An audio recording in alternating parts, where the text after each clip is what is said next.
সবাইকে আজকের ক্লাসে স্বাগত জানাচ্ছি। আজকে আমরা শুরু করব স্কিউনেস কার্টোসিস এই টপিক দিয়ে। তো স্কিউ তোমরা অলরেডি পেয়ে আসছো। স্কিউ শব্দটা প্রথমে ছিল ঠিক গত সেমিস্টারে তোমাদের ম্যাট্রিক্স যখন পড়াইছিলাম, খেয়াল আছে কিনা? Skew Hermitian matrix, skew symmetric matrix, ঠিক আছে? তখন বলছিলাম স্কিউ মানে কি, একটু বেঁকে যাওয়া। হ্যাঁ, তো ওখানে দেখছিলা যে মাইনাস হলে স্কিউ হয়ে যাচ্ছে। তো এই ক্ষেত্রে স্কিউটা কি? এই ক্ষেত্রে স্কিউ হচ্ছে সিমেট্রিসিটি যদি আমাদের ঘাটতি থাকে। দেখো, skewness means lack of symmetry. একটু দেখো তোমরা, skewness means lack of symmetry, that is departure from symmetry of a distribution. অর্থাৎ একটা ডিস্ট্রিবিউশনের সিমেট্রি মানে কি, মানে প্রতিসাম্যতা। প্রতিসাম্য মানে কি, এইটা একটা ডিস্ট্রিবিউশন। দেখো তো তোমরা, এটাকে কি আমি ঠিক মাঝামাঝি দুভাগ করতে পারবো? পারবো না। এই দেখো, এই দিকে একটু উপরে উঠে গেছে, এই দিকটা একটু ফ্ল্যাট। পরেরটাতে খেয়াল করে, এই দিক ফ্ল্যাট দিয়ে শুরু করছে, এই দিক।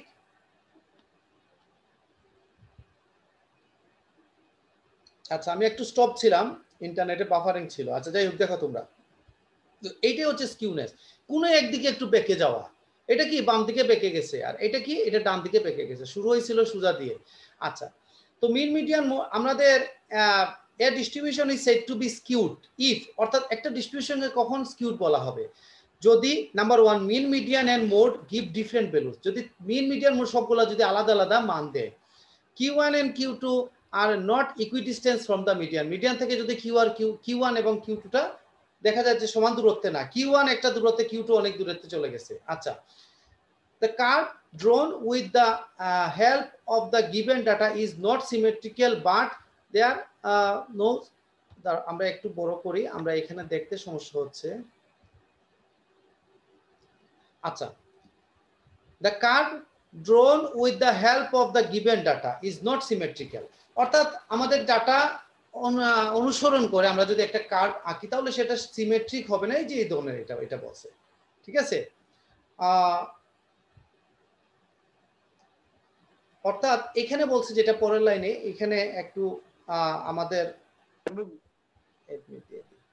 দেখো, এটা হচ্ছে but there is a nose to one side than other. অর্থাৎ একটা আরেকটা নাক বরাবর কি করবে, চলে যাবে। অর্থাৎ এই দিক থেকে আসলো, দেখো এই দিক দিয়ে একটু উঠে গেল, ওই দিক দিয়ে আসলো, এই দিক দিয়ে চলে আসলো। আচ্ছা, তারপর কি বলছে, if the curve has a longer tail to the right side. অর্থাৎ এইটা আমি যদি লঙ্গার টেইল বলতে আসলে লেজ বোঝাচ্ছে, এই যে রাইট সাইডে যদি এরকম টেইলটা থাকে, তাহলে আমরা সেটাকে বলবো, কি বলবো, পজিটিভ স্কিউড। আর যদি in the inverse case it is negatively skewed. এটা সম্পর্কিত একটু পরে আবার তোমরা একটু বিস্তারিত আমি বলবো। আপাতত এটা দেখবে, টেলটা যদি ডান সাইডের দিকে থাকে তাহলে সেটা হচ্ছে পজিটিভ, আর যদি উল্টোটা হয় অর্থাৎ বাম দিকে টেল থাকে, তাহলে সেটাকে বলবো আমরা নেগেটিভ স্কিউ। ঠিক আছে? তাহলে স্কিউনেসটা মেজার আমরা কিভাবে করি, দেখো, different absolute measures of skewness. আর অর্থাৎ স্কিউনেসটা আমরা কিভাবে আমরা মেজার করি, তোমাদের কাছে কি কি দেয়া আছে সেটার উপর নির্ভর করে। সাপোজ মিন এবং মিডিয়ান দেয়া আছে, তাহলে স্কিউনেসটা আমরা করব 3 ইনটু মিন মাইনাস মিডিয়ান। এটা হচ্ছে একটা আমাদের মেজারমেন্ট। আরেকটা মেজারমেন্ট, সাপোজ মিন এবং মোড দেয়া আছে, তাহলে মিন থেকে মোড বিয়োগ করলে সেটাও স্কিউনেসের একটা মেজারমেন্ট। কিন্তু আবার মনে করে যেমন Q1 Q2 Q3 এভাবে দেয়া আছে, তাহলে সেই ক্ষেত্রে আমরা লিখব Q3 plus Q1 minus 2Q2। আর Q1 Q2 Q3 এগুলো কি তোমাদের জানা আছে, ফার্স্ট সেকেন্ড থার্ড কোয়ার্টাইল। তাহলে এইটুকু হচ্ছে স্কিউনেস। একটু পরে আমরা বিস্তারিত আরেকটু দেখব। তবে এতটুকু পর্যন্ত আমি বলে রাখি, এতটুকু পর্যন্ত হচ্ছে আমাদের বেসিক, মানে আমাদের জানলে চলে। এটা হচ্ছে পরবর্তীতে আমি 2-3টা পেজ মেইন বই থেকে আমি দেখাবো, যেটা হচ্ছে যাদের বুঝতে তারপরও সমস্যা হয় তারা ওখান থেকে নিতে পারে। তাহলে স্কিউনেস কি? স্কিউনেস হয়ে বাঁকা, স্কিউনেসের মানে হচ্ছে বাঁকা হয়ে যাওয়া, বঙ্কিমতা। বাংলায় যদি আমরা বলি বঙ্কিমতা, তাহলে স্কিউনেস মানে হচ্ছে বঙ্কিমতা, বাঁকা হয়ে যাওয়া, কোন দিকে সে বাঁকা হচ্ছে, কোন দিকে সে হচ্ছে না, এইটুকু হচ্ছে স্কিউনেস। ঠিক আছে? অর্থাৎ মিন মিডিয়ান মোড যদি ডিফারেন্ট ভ্যালুস দেয়, তাহলেই দেখা যায় যে স্কিউনেসের উৎপত্তি হয়। তো এখান থেকে আমরা মোটামুটি আইডিয়াটা পেয়ে গেলাম। এখন কার্টোসিসটা একটু দেখো তোমরা। কার্টোসিস কি বলছে? The degree of thickness or flatness of a distribution relative to the normal distribution is called kurtosis. নরমালটা পরবর্তীতে তোমরা পাবে। নরমাল মানে হচ্ছে আসলে একটা ডিস্ট্রিবিউশন আমরা যেভাবে চিন্তা করি, সেই ক্ষেত্রে এইভাবে আমরা চিন্তা করব যে ডিগ্রি অফ পিকনেস, পিক মানে কি, মানে চূড়া উঠে যাওয়া না। আর ফ্ল্যাটনেস মানে কি, কোনো উঠানামা কিছু না, একেবারে সমতল। তাহলে এই ডিগ্রি বলতে বোঝাচ্ছে আমাদের এই যে আগের, একটু খেয়াল করো, এই যে এটা উঠলো, এই যে উপরের দিকে উঠলো, মনে করো এটা এটা, তাহলে এটা যদি এটুকু না উঠে আরেকটু কম উঠলো, অথবা এখান থেকে উঠার সময় আরেকটু বড় হয়ে উঠে গেল, তো এইগুলো হচ্ছে আসলে কার্টোসিস। সূচাগ্রতা, হ্যাঁ, পিকনেস, অর্থাৎ সূচাগ্রতা কতটুকু উপরে উঠলো সেটা নির্ভর করে কার্টোসিসের উপর। তাহলে স্কিউনেস মানে হচ্ছে বাঁকা হয়ে যাওয়া, বঙ্কিমতা, এই যে এইদিকে বাঁকা হয়ে যাওয়া, সেটা হচ্ছে আসলে একদিকে বাঁকা হয়ে যাওয়া, সেটা হচ্ছে স্কিউনেস। আর কার্টোসিস হচ্ছে কতটুকু উপরে উঠছে, কতটুকু উঠলো না, সেটা হচ্ছে কার্টোসিস। তো মেজারমেন্টটা এইভাবে হয় আমাদের, মোমেন্টের সাপেক্ষে আমরা নেই এগুলা। আপাতত তোমরা শুধু ডেফিনিশনটা দেখে রাখো। এখন আমরা যে কাজটা করব সেটা হচ্ছে, আচ্ছা, প্রবাবিলিটি যাওয়ার আগে আমরা কয়েকটা পেজ দেখি। মেইন বই থেকে আমরা কয়েকটা পেজ নিছি, আমরা একটু দেখো। আচ্ছা, পজিটিভ স্কিউ বলতে, এই যে পজিটিভ স্কিউ হচ্ছে যে আমি আগেই বলছি, টেলটা যদি ডান পাশে থাকে, এই ক্ষেত্রে কি distribution that is skewed implies that the majority of the values less than the arithmetic mean. অর্থাৎ অ্যারিথমেটিক মিনের মান যদি, এই যে দেখো, এটা অনেক সময় পরীক্ষা আসে যে পজিটিভ স্কিউ বলতে কি বোঝায়, তো সেই জন্য আর কি তোমরা যাতে একটু ভালোভাবে বুঝতে পারো, এটা হচ্ছে পজিটিভ কিউ না, অ্যারিথমেটিক মিনের মানটা মোডের চেয়ে বেশি হবে, ঠিক আছে? তো সেটা হচ্ছে অ্যারিথমেটিক। যেমন এই যে এখানে বলছে as for example income of বাংলাদেশে figure majority of values less than the arithmetic mean, অর্থাৎ অ্যারিথমেটিক মিনের চেয়ে মেজরিটি ভ্যালুটা কম থাকবে, সেই ক্ষেত্রে এটা হচ্ছে পজিটিভ স্কিউ। নেগেটিভটা কি বলছে, ইফ দ্য লেফট সাইড টেল, এটা তো আর জানো তোমরা যে টেলটা হচ্ছে লেফট সাইডে চলে যাবে, আর অ্যারিথমেটিক মিনটা মোডের চেয়ে ছোট হবে, ঠিক আছে? মোডটা কোন জায়গায় এখানে, আর অ্যারিথমেটিক মিন কোন জায়গায় চলে আসবে, এই পাশে। আর আগেরটাতে খেয়াল করো তো, অ্যারিথমেটিক মিনটা কোন জায়গায় চলে আসবে, মোডটা কিন্তু এই জায়গায়, আর অ্যারিথমেটিক মিনটা এই জায়গায়। তো অ্যারিথমেটিক মিনটা কি ডান সাইডে চলে আসলো না, এই যে অ্যারিথমেটিক মিনটা বড়, কেমন? আচ্ছা, তো এখানে দেখা যাচ্ছে implies a majority of the values are greater than am arithmetic mean, as for example age of death, ঠিক আছে? তো এগুলো হচ্ছে एग्जांपल। তাই পজিটিভ স্কিউ, নেগেটিভ স্কিউটা আমরা দেখে নিলাম। আর কার্টোসিস তো আমরা দেখে ফেলছি অলরেডি, তাহলে স্কিউনেস আর কার্টোসিসটা আমাদের চলে গেল। এখন আমরা নতুন একটা টপিক শুরু করব। আমি প্রবাবিলিটিতে যাওয়ার আগ পর্যন্ত আমি একসাথে শেষ করে ফেলি, তারপর তোমাদের আবার সুযোগ দেবে। এখন এখানে অনেক কিছু লেখা আছে, এত কিছু আমাদের লাগবে না। কোরিলেশন বলতে আমরা কি বুঝি? আসলে কোরিলেশন বলতে বোঝাচ্ছে আমাদের যদি দুটা ভেরিয়েবল অথবা তার চেয়ে বড় ভেরিয়েবল একসাথে চলে, তাহলে তাদের সমন্বয়টা বোঝায় কিভাবে চলছে একটা সাপেক্ষে আরেকটা। As a measure of statistical relationship, correlation gives us the degree or association with interrelationship that exists between two variables. অর্থাৎ দুটোর মধ্যে যে চলছে দুটা ভেরিয়েবল, তাদের মধ্যকার সম্পর্ক বোঝায়। এত কিছু আমাদের লাগবে না, কেমন? যে মাল্টিপল কোরিলেশন, সিম্পল কোরিলেশন, এগুলা অনেকগুলা টার্ম আছে। আমাদের কোরিলেশন মানে হচ্ছে দুটো ভেরিয়েবল যদি চলে, তাহলে তাদের মধ্যকার সমন্বয় বা মুভমেন্টটা কিভাবে চলছে, ঠিক আছে? তাহলে correlation analysis usually measures the degree or association between two variables which may move in any fashion, ঠিক আছে? অর্থাৎ যে কোনো ধরনের সাপেক্ষে চলুক না কেন, তাদের মধ্যকার যে আমাদের রিলেশনটা, measures of degree or association, অর্থাৎ তাদের মধ্যকার যে আমাদের সমন্বয় যেটা, সেটাই আসলে কোরিলেশন। শুধু যে বুঝছো যে রিলেশন হচ্ছে একটা, আর কোরিলেশন মানে হচ্ছে আসলে সমন্বয় মেনটেন করে চলছে। তো এখান থেকে তোমরা বুঝো, দেখো একটু।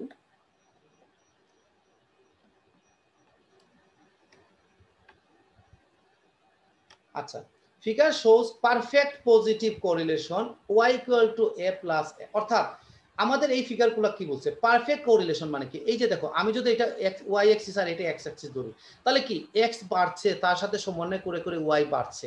এখানেও খেয়াল করো, x বাড়ছে তার সাথে সমন্বয় করে করে y বাড়ছে। তো আলাদা দুটো ফিগার দেওয়ার উদ্দেশ্য কি? উদ্দেশ্য আর কিছু না, এটা হচ্ছে উভয় অক্ষকে ছেদকারী সরলরেখার সমীকরণ y equal to ax a plus bx, এরকম। আর এটা হচ্ছে y ইকুয়াল টু bx, এটা হচ্ছে মূলবিন্দুগামী সরলরেখার সমীকরণ। এটা কিন্তু পারফেক্ট বোঝাচ্ছে, ঠিক আছে? আর এটা কিন্তু পারফেক্ট বোঝাচ্ছে না আসলে। হ্যাঁ, একটা এইরকম দেখো ফুটা ফুটা, মানে এটা আমরা একটা স্ট্রেট লাইন ড্র করতে গেলেও আমরা পারবো না। এটা যদি ড্র করতে চাই, তাহলে এইরকম ফ্লাকচুয়েট করে করে করে করে আমার সামনের দিকে আগাবে। একবার সোজা ফ্লেট সোজা হয়ে যাবে, আবার নিচে, আবার উপরে, এইরকম আমার একটা লাগবে। অর্থাৎ এটা আমার পারফেক্ট কোরিলেশন না, এটা হচ্ছে পারফেক্ট কোরিলেশন। পারফেক্ট তাহলে কি বোঝাচ্ছে? It is clear from the example that the only requirement to have a perfect direct relationship between two variables is that the difference between pairs of values will be are equal. তার মানে হচ্ছে আসলে তোমাদের যদি বলে perfect এটা এখানে একটা কোরিলেশন কি, তাহলে এই ধরনের একটা ফিগার দিয়ে দিলেই হলো তোমাদের, কেমন? যে সুন্দর একটা সমন্বয় চলছে, তাহলে এই দুটোর মধ্যে আলাদা দেওয়ার দরকার আছে কিনা? আসলে আলাদা না দিলেও চলে। এটা হচ্ছে জাস্ট দুটো স্ট্রেইট লাইন দেখালাম আমরা যে এটা উভয় অক্ষকে ছেদ করছে আর এটা দুটোর মধ্যে যে কোনো একটা দিলে এটা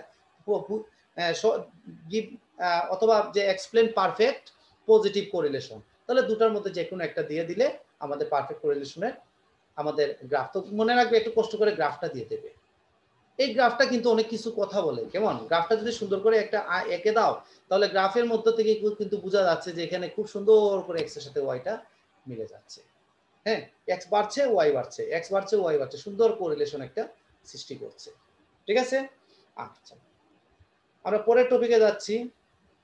আচ্ছা, when the high values of one variable tends to associated with low variable of other variable, অর্থাৎ একটার উচ্চমানের জন্য আরেকটা যদি নিম্নমান পাওয়া যায় and vice versa, অর্থাৎ একটা নিম্নমানের জন্য আরেকটা উচ্চমান পাওয়া যায়, তখন এটাকে নেগেটিভ কোরিলেশন বলা হবে।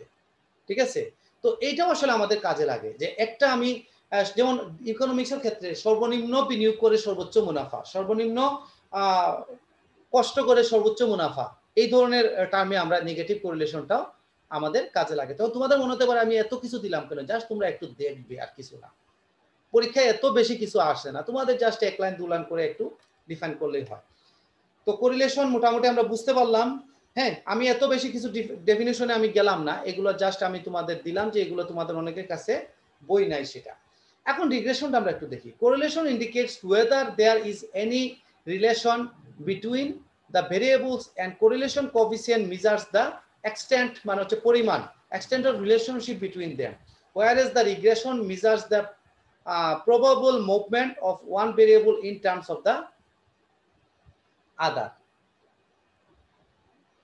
Therefore, regression is used to prediction problem. Prediction তো তোমরা নিশ্চয়ই বুঝতে পারছো, আমরা কোনো একটা কিছু সম্ভাবনা নিয়ে কাজ করছি, একটা ভবিষ্যৎবাণী নিয়ে কাজ করবো, অর্থাৎ তাহলে এখানে কি বলছে, অর্থাৎ কোরিলেশনের সাথে আসলে কিন্তু রিগ্রেশনটা চলে আসে, অর্থাৎ একটা মানে আমাদের যে পরিমাণটা, এক্সটেন্ট অফ রিলেশনশিপের যে পরিমাণ বিটুইন দেম, অর্থাৎ আমাদের কোরিলেশন কোফিসিয়েন্ট, আমাদের যে মেজারমেন্ট, তোমরা নিশ্চয়ই কোফিসিয়েন্ট শব্দটা এর আগে পাইছো, ঠিক আগের ক্লাসে আমি তোমাদের বলছিলাম, কিভাবে বলছিলাম, মিন ডেভিয়েশন আমি পড়াইছি, স্ট্যান্ডার্ড ডেভিয়েশন পড়াইছি, তারপর কোয়ার্টাইল ডেভিয়েশন পড়াইছি। যখন বললাম কোফিসিয়েন্ট তখন কি একটা নির্দিষ্ট মেজারমেন্টের সাপেক্ষে আমাকে চিন্তা করতে হয়। তাহলে রিগ্রেশনটা হচ্ছে the probable movement of one variable in terms of other, অর্থাৎ একটার সাপেক্ষে আরেকটা যেভাবে কি পরিমাণে চলছে, আমরা একটু আগে কি বলছি, সমন্বয়। হ্যাঁ, সমন্বয় একটার সাথে আরেকটা চলছে সেটা আমরা বুঝতে পারলাম, কিন্তু যে পরিমাণটা বোঝাচ্ছে কিভাবে একটা চলছে, মনে করো একটা নির্দিষ্ট রেটে, অন্যটা তার সাথে সমন্বয় করে চলছে, ঠিক আছে, এই সমন্বয় করে চলার মধ্যে একটা কিছু টার্ম থাকতে পারে। যেমন ধরো আমি যদি তোমাদের এখানে বলি, এই যে একটা গ্রাফ আঁকলাম, এটা কি y ইকুয়াল টু mx, ঠিক আছে, y ইকুয়াল টু mx মানে x আমি যদি এটাকে আমি ডিফাইন করি তাহলে 1 1 2 2 3 3 এই পয়েন্টগুলা এখানে লাই করবে। এখন যদি আমি এই গ্রাফটাকে এইভাবে না দিয়ে আমি যদি এইভাবে দিতাম মনে করো লাইনটাকে, তাহলেও তো সেটা আমার অবশ্যই সমন্বয় বোঝাতো, কোরিলেশন বোঝাতো, কিন্তু সেই ক্ষেত্রে কি হতো, এক্স এর মানের আমি দেখো লাইনটা ঠিক মাঝে 45 ডিগ্রি অ্যাঙ্গেলে না দিয়ে আমি মনে করো 30 ডিগ্রি অ্যাঙ্গেলে দিলাম, তাহলে কি এক্স এর মান বাড়ানোর সাথে সাথে ওয়াই এর মানটা যেটা বাড়ছে সেটা কিন্তু খুব বেশি পরিমাণে বাড়ছে না, এক্স এর মান অনেক বাড়ছে, ওয়াই এর মান সামান্য বাড়ছে। কিন্তু আবার যদি আমি এইরকম দিতাম গ্রাফটা, মনে করো 60 ডিগ্রিতে চলে গেল, তখন কি এক্স এর সামান্যর জন্য ওয়াই এর মানটা আরো উপরে যাচ্ছে, আরেকটু বাড়লাম ওয়াই এর মান আরো, অর্থাৎ এক্স এর মান যখন 1 ওয়াই এর মান তখন 2, এক্স এর মান যখন 2 ওয়াই এর মান তখন 4, ঠিক আছে, অর্থাৎ y ইকুয়াল টু 2x এইরকম একটা টার্ম দিয়ে দিলাম, কেমন? তখন দেখা গেল যে এইটাও তো আমাদের সেই ক্ষেত্রে কোরিলেশন মেনটেন করলো, কিন্তু সেই ক্ষেত্রে কি পরিমাণটা কি বুঝালো, যে x এর সাথে তাল মিলিয়ে চলছে, কিন্তু সে তা মানে একটু এই যে পরিমাণটা বোঝাচ্ছে যে সে ডাবল ওয়েতে আগাচ্ছে সামনের দিকে, x এর 1 বাড়ালে সে 2 করে বাড়ছে, ঠিক আছে, এটা হচ্ছে রিগ্রেশন। তাহলে আমি কি কি বুঝালাম, আমি এখন যেটা বুঝালাম সেটা হচ্ছে স্কিউনেস বুঝালাম, কার্টোসিসের ডেফিনেশনটা বুঝালাম, তোমাদের এগুলো ম্যাক্সিমাম ডেফিনেশনে আসবে, অথবা যেমন স্কিউনেসের বললো যে আমরা কি কি মেজারমেন্ট আছে, পজিটিভ স্কিউ কি, নেগেটিভ স্কিউ কি, কোরিলেশন কি, কোরিলেশনের ক্ষেত্রে পারফেক্ট কি, কখন পারফেক্ট হচ্ছে না, ঠিক আছে, তারপর রিগ্রেশনটা কি জিনিস সেটা। তো আপাতত বেসিক বা স্ট্যাটিস্টিক্সের আমরা মোটামুটি শেষ পর্যায়ে চলে আসছি, আমি এখন তোমাদের একটু টাইম দেব, আমি প্রবাবিলিটিতে চলে যাব, তার আগ পর্যন্ত এখন আমি এইটা ছিল আমি ফার্স্ট পেজ থেকে শুরু করি, এখান থেকে আমি স্টার্ট করছিলাম। তোমরা একটু একটু করে দেখো। আমি তাড়াহুড়ো করছি না, আমি কি কি আইটেমে ছিলাম সেটা একটু দেখাচ্ছি। কারো কোনো প্রবলেম হলে সাথে সাথে আমাকে নক করবে।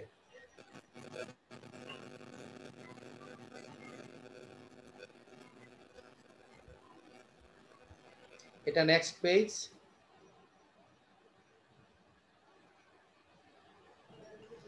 স্যার হ্যাঁ বলো। কোশ্চেন টাইপটা কি রকম হতে পারে এটা একটু বললে ভালো হতো স্যার। হ্যাঁ আর বুঝে নাই, আর একটু জোরে বলো। স্যার এখন যা পড়াইলেন তার কোশ্চেন টাইপটা কি রকম হতে পারে স্যার? হ্যাঁ হ্যাঁ, কোশ্চেন টাইপ তোমাদের বলতে পারে ডিফাইন স্কিউনেস অথবা হোয়াট ইজ স্কিউনেস। হ্যাঁ, তারপর বললো যে discuss positive skewness, negative skewness with graphical presentation, ঠিক আছে। অথবা what is the measures of skewness. আমি কিন্তু প্রশ্নগুলো বলছি, তখন এই মেজার্স বললে এটা পজিটিভ স্কিউনেস, নেগেটিভ স্কিউনেস আমি তোমাদের দুভাবে বুঝাইছি। প্রথমে আমি এই লেকচার শিট থেকে বুঝাইছি, তারপর আমি তোমাদের বই থেকে বুঝাইছি। তো পজিটিভ স্কিউনেস, নেগেটিভ স্কিউনেস যদি নাম ধরে বলে তাহলে বই থেকে যেটা দেখাইছি ওখানে কিন্তু একটু ডিটেইলস বলা আছে, ওটা দিবা। আচ্ছা, হোয়াট ইজ কার্টোসিস? কার্টোসিস এটা বুঝালাম। কোরিলেশনটা কি? হোয়াট ইজ পারফেক্ট কোরিলেশন, ঠিক আছে, এইখানে দেখালাম আমরা। তারপর রিগ্রেশনটা কি? What is regression? এই ধরনের প্রশ্ন আসতে পারে। এখান থেকে তো তোমরা দেখছো যে আমি এক্সাম্পল অথবা এক্সারসাইজে আসি নাই, তার মানে হচ্ছে এখান থেকে আসলে ল্যাঙ্গুয়েস্টিক প্রশ্নটাই বেশি আসতে পারে। কেমন? আচ্ছা, আর কারো কোনো কোশ্চেন আছে কিনা? আচ্ছা, আমি তো এই দুটো পেজ তো সেম না, সব না, আমি আবার যাচ্ছি আগের জায়গাতে। স্যার হ্যাঁ বলো। স্যার কার্টোসিসটা যদি আবার বলতেন, এটা একটু সমস্যা। আচ্ছা আচ্ছা ঠিক আছে। তো কোরিলেশন আমি দেখো, এটা হচ্ছে একেবারে শুরুতে কোরিলেশন তো আমরা বললাম যে সমন্বয় করছে। তারপর এটা হচ্ছে কোরিলেশনের ছোট করে ডেফিনেশন যদি আসে, এগুলো 1 মার্কসের বেশি আসবে না, ঠিক আছে। তারপর হচ্ছে পারফেক্ট কোরিলেশন, তোমাদের বারবার বলছি যে পারফেক্টের মধ্যে দুটার মধ্যে একটা দিলেই হয়। তারপর আমরা চলে গেছি আসলে এটা হচ্ছে কি যে কোরিলেশনের মধ্যে আরেকটা, যে একটা বাড়লো আরেকটা কমছে, তাহলে কি কোরিলেশন হচ্ছে না? হচ্ছে, ঠিক আছে, হচ্ছে। তাহলে সেই ক্ষেত্রে আমাদের কি ধরনের কাজ হবে? আচ্ছা, তোমাদের মনে হতে পারে যে একটা বাড়ছে আরেকটা কমছে, হ্যাঁ, তো এইটা কিভাবে আসতে পারে? এই ধরনের মনে করে এক্স এর মান বাড়ার সাথে সাথে ওয়াই এর মান কমছে, তাহলে রেখাটা কি? এটা তো ওই দিকে যাচ্ছে না, তখন রেখাটা উপর থেকে এইভাবে নিচের দিকে নামবে। বুঝতে পারছো? একটা বাড়ছে, বাড়ার সাথে তো অন্যটা কমছে, তার মানে কি রেখাটা এরকম না এইরকম। আমরা যে এই যে ল্যাঙ্গুয়েজ দিয়ে বলা এইটাতে আমরা যদি গ্রাফ ড্র করতে চাই, তাহলে অবশ্যই তো আমি মনে করি তোমরা সবাই পারবে। এটা হচ্ছে দুটোই মানে এক্স এর সাথে সাথে ওয়াই বাড়ছে এরকম রেখা, এক্স বাড়ছে ওয়াই কমছে, তার মানে এরকম উল্টোভাবে আসবে। ওকে, আচ্ছা, তা আমি এটাও কোরিলেশনের সাথে সম্পর্কিত। তারপর হচ্ছে রিগ্রেশন আমি বললাম এইমাত্র যে কতটুকু কি পরিমাণে সেটা বাড়ছে। আচ্ছা, এখন একজন প্রশ্ন করছে যে কার্টোসিসে আমরা খুব বেশি ডিপে যাচ্ছি না, আমরা সেটা বললাম যে কার্টোসিস হচ্ছে আসলে আমাদের পিকনেস, ডিগ্রি অফ পিকনেস। আগে বলছিলাম যে এই যে আমি যে এইটা যে উপরে যে এই যে একটা আমি যে এখানে বললাম একটা পিকনেস আসলো, তো এই শুধু পিকনেস আসলো সেটা বললাম। ডিগ্রি অফ পিকনেসটা কি? ডিগ্রি অফ পিকনেস মানে হচ্ছে এটা এত উপরে না দিয়ে আরেকটু কম দিলাম, তাহলে কি কার্টোসিসটা একটু কম হলো। আমি এইখানে না দিয়ে আরো উপরের দিকে গেলাম, গিয়ে এইভাবে দিলাম, তার মানে কি কার্টোসিস আরো বেড়ে গেল। সূচাগ্রতা, ঠিক আছে। তাহলে কার্টোসিসটা আমরা এইভাবে আমরা মেজার করলাম। তাহলে তোমরা কার্টোসিস যদি বলে যে তাহলে একটু ডিফাইন করতে, একই জায়গায় তোমরা কি করবে, একটা এরকম দিলে এটা হচ্ছে মাঝামাঝি, একটু কম দিলে তার মানে কার্টোসিসটা কম, একই জায়গায় আরেকটু উপরে করে দিয়ে দিলে, তাহলে বোঝা গেল যে 3 ধরনের কার্টোসিস নিয়ে তোমরা কাজ করলে, ঠিক আছে। আচ্ছা, কার্টোসিস কিন্তু বোঝায় যে ডান পাশে ফ্ল্যাট হলো না বাম পাশে ফ্ল্যাট হলো সেটা কিন্তু সে মাথা কামায় না। সে মাথা কামায় যেখানে এখানে পিক হলো, সেই পিকটা কতটুকু হলো, বেশি হলো না কম হলো, ঠিক আছে। আচ্ছা, তো এইরকম একই রকম কোরিলেশন এখানে তো দুইটা ঢালের পরিবর্তনের পার্থক্য তৈরি করা যায় স্যার। হ্যাঁ হ্যাঁ হ্যাঁ, সেটা তো বোঝা যায়। এখানে একরকম ঢাল মিলবে, তুমি যদি আরেকটু কম দাও ঢালটা তো কি আরেকটু, এখানে অ্যাঙ্গেল কি একটু বেশি, মিডিয়াম অ্যাঙ্গেল, এটা হতো ধরো তুমি 45 ডিগ্রি আসলো, আমার এটা যদি একটু ফ্ল্যাট হয় তখন 45 ডিগ্রি আসবে না, 30 ডিগ্রি আসবে। আরো যদি পিক হয় 60 ডিগ্রিতে চলে আসবে। একেবারে খাড়া যদি উপরে উঠে যায় 90 ডিগ্রিতে চলে আসবে, ঠিক আছে। তো খাড়া উপরে উঠে গেলে এটা আবার ঝামেলা হবে, এরকম হয় না সচরাচর। তো আশা করি সবাই বুঝতে পেরেছো। আমি এখন নতুন চ্যাপ্টারে চলে যাব, প্রবাবিলিটি, ঠিক আছে। আচ্ছা, তো আজকে আমি অনেকগুলো পেজ নিছি, ক্লাস শেষ হওয়ার সাথে সাথে তোমরা পেজও পেয়ে যাবে আমার ক্লাসরুমের মধ্যে, ভিডিওটাও পেয়ে যাবে। তো ওখানে একটু তোমরা খেয়াল করবে। আমি আগেই তো বলছি যে আমি যে তোমাদের যে বইয়ের কয়েকটা পেজ দিছি এগুলা যে খুব বেশি একেবারে মুখস্থের মতো করে ফেলবে তা না, একবার শুধু একটু পড়বে। এখান থেকেও যদি 12 লাইন থাকে খুব বেশি হলে 2 লাইন তোমাদের একটু মনে রাখতে হতে পারে বা শিখতে হতে পারে, বা আড়াই লাইন এইরকম, এর বেশি কিছু না, কিন্তু যাতে বুঝতে পারো সেজন্য আমি একটু পেজ তোমাদের তুলে দিছি। এখন আসো প্রবাবিলিটি।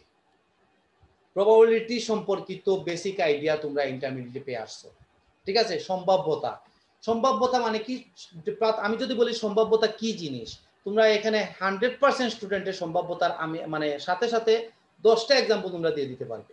কয়েন টসের কথা বলতে পারো, ছক্কা খেলার কথা বলতে পারো, কার্ড নিয়ে কথা বলতে পারো। সো সম্ভাব্যতার এক্সাম্পল তোমরা সব সময় দাও। আকাশের দিকে তাকিয়ে বলা যায় অনেক সময় আমরা ভবিষ্যতে অনেক বৃষ্টি হবে কি হবে না, ঠিক আছে।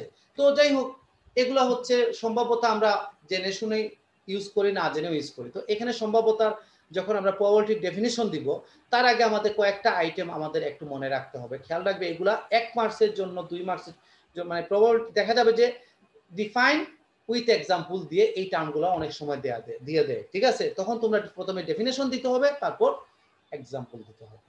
হ্যাঁ, তো প্রথমে আসো এক্সপেরিমেন্ট কি জিনিস সেটা আমরা একটু দেখি। Experiment হচ্ছে experiment is an act that can be repeated under given conditions. এক্সপেরিমেন্টটা কি জিনিস, এমন এক ধরনের কাজ যেটা বারবার রিপিটেড, মানে কি বারবার আমি করতে পারবো, গিভেন কন্ডিশন মানে শর্ত সাপেক্ষে। তার মানে এক্সপেরিমেন্ট করতে হলে আমাকে অবশ্যই শর্ত রাখতে হবে। আমি এখন একটা কয়েন টস করলাম এই জায়গায়, একটা কয়েন টস করলাম আরো 10 মাইল দূরে গিয়ে, যেখানে একটু উঁচু নিচু জায়গা, তাহলে হবে না। এক জায়গায় যখন করব আমি এক জায়গায় করব, ঠিক আছে। যখন কাজ করব তখন আমাকে বায়াসনেস পরিত্যাগ করতে হবে। স্যার বাফারিং হচ্ছে, স্যার একটু বাফারিং করছে, আবার বলবেন। হ্যাঁ হ্যাঁ হ্যাঁ, আমি স্টপ ছিলাম। আমার এখানে ঘটনা হচ্ছে কি, তোমরা বাফারিংটা আগে পাও, আমাকে হ্যাঁ হ্যাঁ আমার কাছে সিগন্যাল দেয় একটু পরে, ধরো 5 সেকেন্ড 10 সেকেন্ড পর, তখন সাথে সাথে আমি কিন্তু স্টপ হয়ে যাই বাফারিং এর সিগন্যালের সাথে সাথে। আমি আবার প্রথম থেকে শুরু করছি। দেখো এক্সপেরিমেন্টের ডেফিনিশন দিচ্ছি আমরা। An experiment is an act.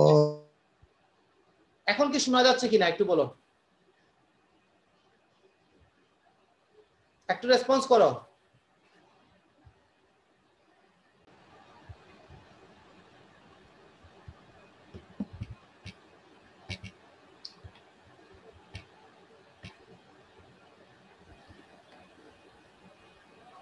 আচ্ছা, তোমরা কি আমাকে শুনতে পাচ্ছ কিনা একটু একটু রেসপন্স করো।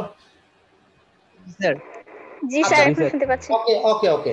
তো মাঝে মধ্যে ডিস্টার্ব দিতে পারে, আমরা সবগুলো মিলিয়েই কাজ করব, সমস্যা নাই। দেখা যাবে হয়তো 10 সেকেন্ড 15 সেকেন্ড 20 সেকেন্ড এর ভিতরে আমরা আবার চলে আসছি, সমস্যা নাই।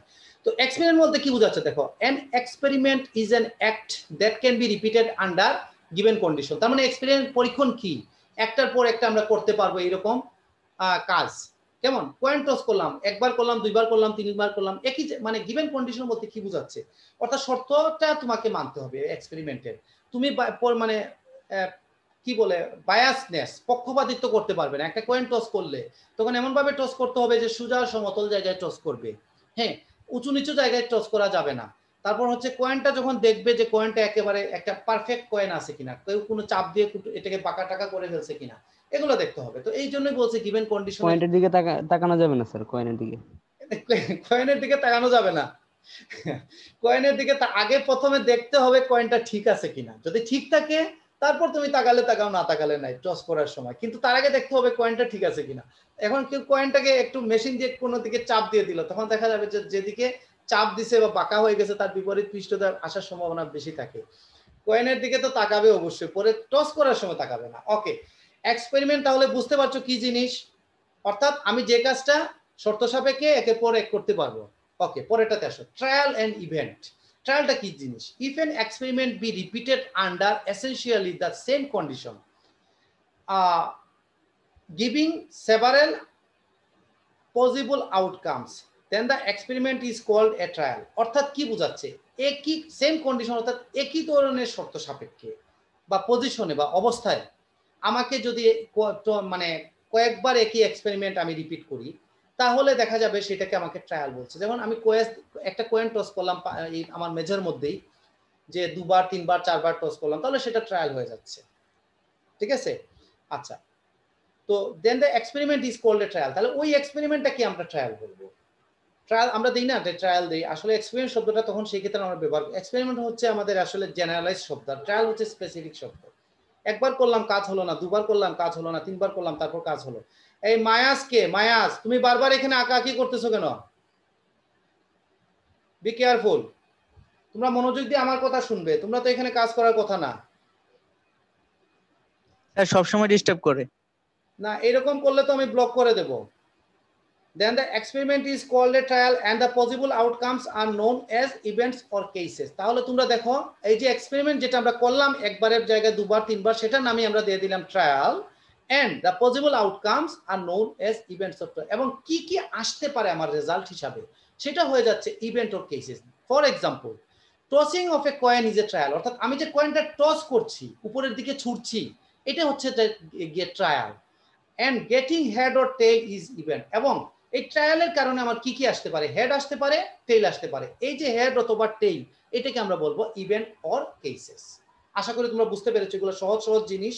তো আমি পরের টপিকে যাচ্ছি, তারপরে যাদের সমস্যা হবে অবশ্যই আমার সাথে শেয়ার করবে। দেখো পরেরটা কি বলছে, এক্সস্টিভ ইভেন্ট, সমসম্ভাব্য ফলাফল। The total number of possible outcomes of any trial are exhaustive events. For example, in tossing a coin there are two exhaustive cases or events, namely occurrence of head or end of tail। অর্থাৎ আমার যে যে event or case আসতে পারে সমসম্ভাব্য ফলাফল সবগুলোকে নিয়ে আমি বলবো এটার নাম হচ্ছে এক্সস্টিভ ইভেন্টস। এখন মনে করো কয়েন টস করলাম, তাহলে হেড এবং টেল এই দুটো মিলে হবে আমার এক্সস্টিভ ইভেন্টস। এখন মনে করো আমি একটা ছক্কা নিক্ষেপ করলাম, তাহলে 1 2 3 4 5 6 6টা আমার আইটেম টার্ম আসতে পারে, এই 6টা মিলে আসবে আমার এক্সস্টিভ ইভেন্টস। ঠিক আছে, আচ্ছা এগুলো বোঝানোর উদ্দেশ্য হচ্ছে পরবর্তী আমি যখন বিভিন্ন অঙ্ক করব, ডেফিনেশন দিব বড় বড়, তখন দেখবে এই টার্মগুলো বারবার ঘুরে ফিরে আসতেছে।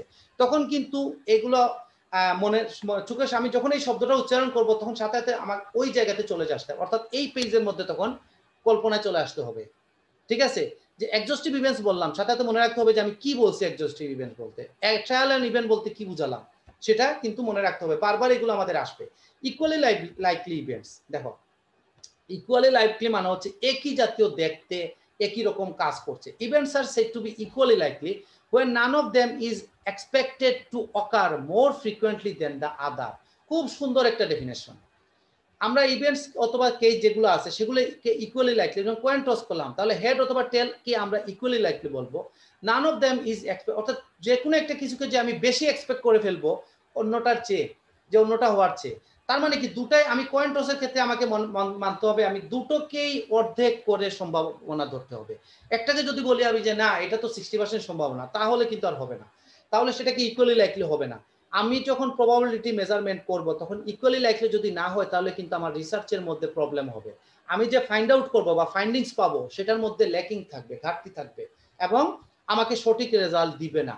কারণ স্ট্যাটিস্টিক্স এমন একটা টার্ম, যখন কোনো পরীক্ষণ করবে গবেষণা করবে তখন আমাকে পক্ষপাতিত্ব মুক্ত হয়ে করতে হবে।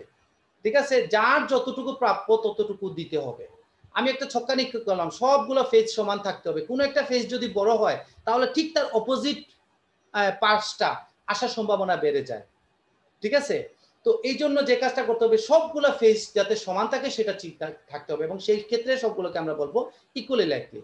আচ্ছা for example, for an unbiased coin, যে শুরুতেই বলে দিলাম আনবায়াস কয়েন মানে কি, যে কয়েনটা পক্ষপাতিত্ব করছে না, একেবারে মানে পারফেক্ট একটা coin, the case of appearing head or tail is equally likely.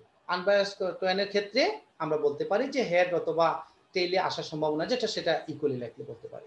পরেরটা আসো, মিউচুয়ালি এক্সক্লুসিভ ইভেন্টস, পরস্পর বিচ্ছিন্ন ঘটনা। Events are said to be mutually exclusive if the occurrence of one of them excludes the occurrence of all the others। সুন্দর করে definition একটা দেওয়া। দেখো events are said to be mutually exclusive, আমরা তখন কিভাবে বলবো ইভেন্টসটাকে mutually exclusive? If the occurrence of one, যদি একটা কোনো কিছু ঘটে যায়, of them, one of them মানে তাদের মধ্যকার যে কোনো একটা ঘটে যায়, এক্সক্লুডস মানে কি, সবকিছুকে বাতিল করে দেয়া, of excludes the occurrence of all the others, অর্থাৎ যে কোনো একটা ঘটনা ঘটে যায় তাহলে অন্য আর কোনোটা আসার সম্ভাবনা নাই।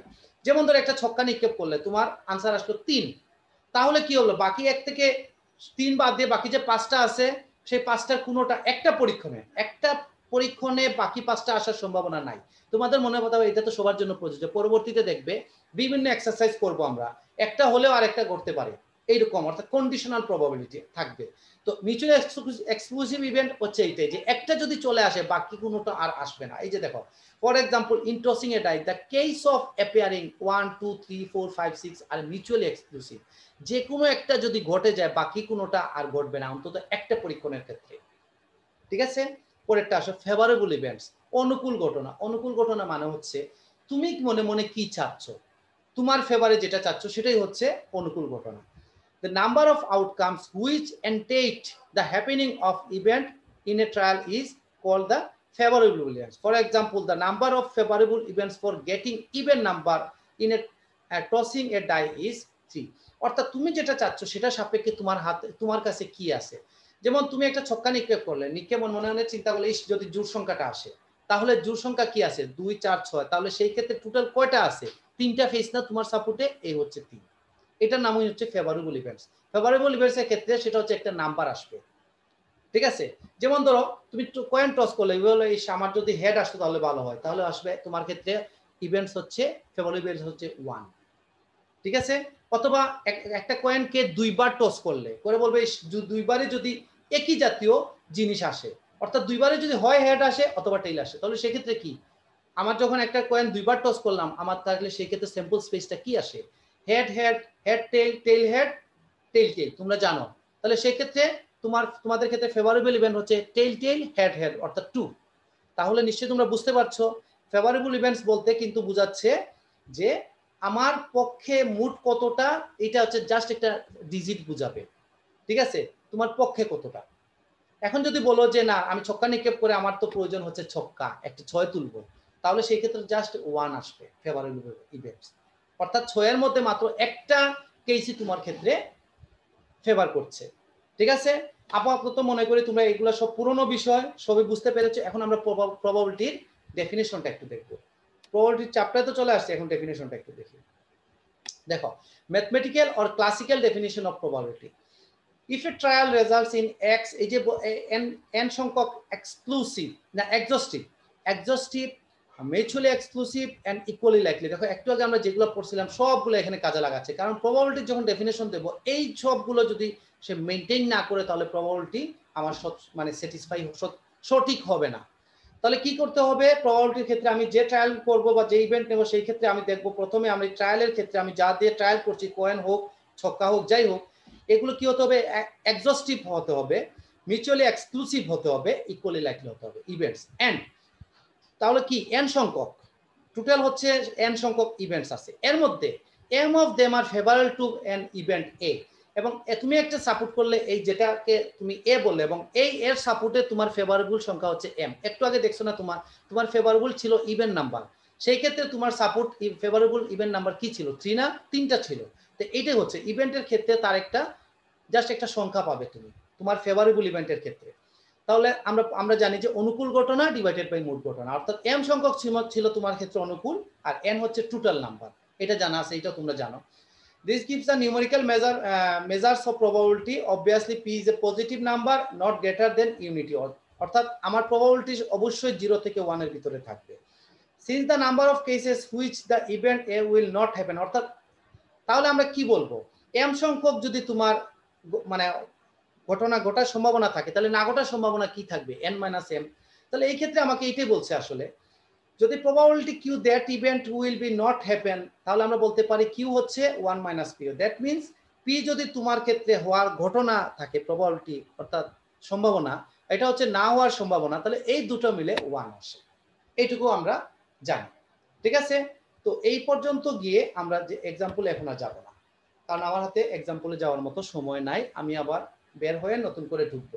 এখন আমি তোমাদের একটু সময় দিচ্ছি, আমি প্রবাবিলিটি আগে তো দিয়ে দিছিলাম, প্রবাবিলিটি এখান থেকে শুরু করছিলাম, তোমাদের 20 সেকেন্ডের মতো সময় দিলাম, এর ভিতরে তোমরা একটু দেখো কোনো জায়গায় ডিস্টার্ব আছে কিনা। আসসালামু আলাইকুম স্যার। স্যার এখান থেকে কিভাবে কোয়েকশন আসবে sir? Define with example. Okay, define with example. যে বললো এক্সপেরিমেন্ট, ট্রায়াল ইভেন্ট, এক্সস্টিভ ইভেন্ট, এইভাবে দিবে। তখন এইভাবে সুন্দর করে আমি এখন তোমাদের বুঝিয়ে দিছি না, তোমরা তাহলে এইভাবে প্রথমে ডেফিনেশন দিবে, তারপর দেখো প্রত্যেকটার সাথে কিন্তু এক্সাম্পল দেয়া আছে। তোমাদের যদি মনে হয় তোমরা কয়েন দিয়ে এক্সাম্পল দিবে, সমস্যা নাই। যদি মনে করো ডাইস দিয়ে দিবে, তাও হবে, ঠিক আছে? তো তোমাদের ইচ্ছা। এই যে জি স্যার। কেমন? কোনো অপশন থাকবে নাকি স্যার, সবগুলো দিতে হবে? না, অপশন বলতে পরীক্ষায় যদি আসে, তো পরীক্ষা তো তোমরা দেখছোই, পরীক্ষায় এখন কিভাবে আসবে সেটা এখন এই মুহূর্তে আমি কিভাবে বলবো? অপশন থাকতে পারে, নাও থাকতে পারে। অপশন বলতে কি, ডিফাইন উইথ এক্সাম্পল দিয়ে, ব্র্যাকেট দিয়ে, এনি টু এনি থ্রি, এরকম কিছু। এটা জি স্যার, জি স্যার। এরকম থাকতে পারে, না থাকার সম্ভাবনা বেশি। কারণ হচ্ছে যেহেতু তোমাদের এমনিতে শুরুতেই একটা অপশন দিয়ে দেওয়া হয়, স্টার্টিং এ একটা অপশন দিয়ে দেওয়া হয়, তোমাদের আনসার এনি এত কোয়েশ্চন, সো একটা কোয়েশ্চেনের ভিতরে আবার অপশন দেবে, সেই সম্ভাবনা কমই থাকে, এটা না থাকার সম্ভাবনাই বেশি। তাও এবং যে ইভেন্টগুলো ডেফিনেশন গুলো দেওয়া থাকবে এগুলো তোমাদের পরিচিতির মধ্যে, না পারার কোনো কারণ নাই, ঠিক আছে? জি স্যার। কারণ একটু মনোযোগ দিয়ে তোমরা দেখবে, প্রত্যেকটা ক্ষেত্রে কোয়েন অথবা টাই দিয়ে এক্সাম্পল দেয়া, কেমন? না পারার সম্ভাবনা নাই। জি স্যার। আপাতত আমি একটু বের হয়ে যাচ্ছি, আমার প্রথম সেশনের ক্লাস এত